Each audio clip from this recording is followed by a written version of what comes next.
মাত্র কয়েক সেকেন্ড এর মধ্যেই হিমবাহ ধস ও আকস্মিক বন্যায় তলিয়ে গেছে নেপাল তিব্বত সীমান্তের বেশ কয়েকটি গ্রাম।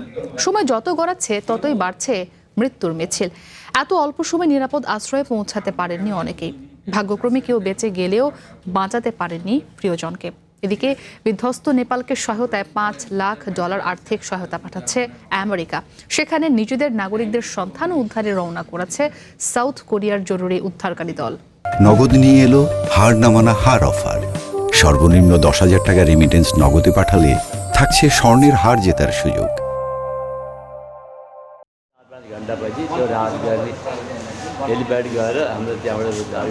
আটষট্টি বছর বয়সী কেশব প্রসাদ বুধবারের ভয়াবহ ভূমিধস ও বন্যায় তিনি বেঁচে গেছেন, কিন্তু বাঁচাতে পারেননি স্ত্রীকে। জানান, বন্যার পানি তাদের বাড়িতে ঢোকার আগে ক্রমেই তা উপরে উঠছিল। এক পর্যায়ে কাদার বিশাল স্রোত বাড়ির দিকে ধেয়ে আসে। এ সময় তিনি তার স্ত্রীর হাত ধরে রাখার চেষ্টা করেছিলেন, কিন্তু প্রবল স্রোতের ধাক্কায় ভেসে যান স্ত্রী। ঘণ্টাখানেক পর কাদার স্রোত থেমে যায়। এর 4-5 ঘণ্টা পর একটি হেলিকপ্টার তাকে উদ্ধার করে। হতাশ সুরে কেশব বলেন, হয়তো এখনও তার স্ত্রী কাদার নিচে কোথাও চাপা পড়ে আছে।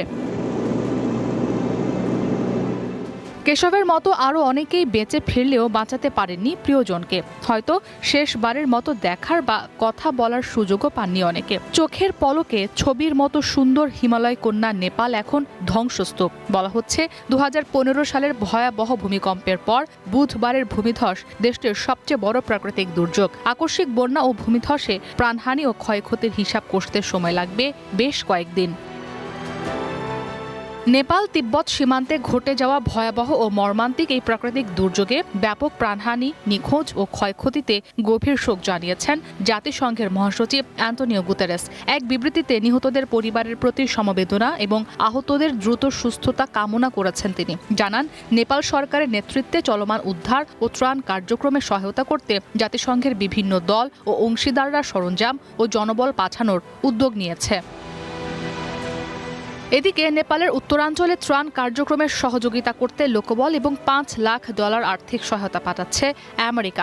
বুধবার দেশটির পররাষ্ট্র মন্ত্রণালয় থেকে দেয়া এক বিবৃতিতে এই তথ্য জানানো হয়। সেখানে বলা হয়, এই অর্থ নেপালের বন্যা দুর্গতদের জরুরি আশ্রয়, খাদ্য, ওষুধ, পানি, ত্রাণ সামগ্রী, পয়ঃনিষ্কাশন ও স্বাস্থ্যবিধি খাতে ব্যয় করা হবে।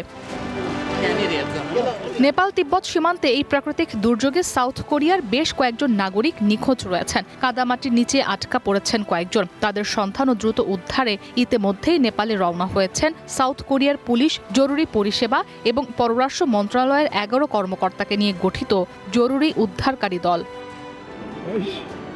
ইসরাত মুক্তি, ওয়ান ইন্টারন্যাশনাল ডেস্ক।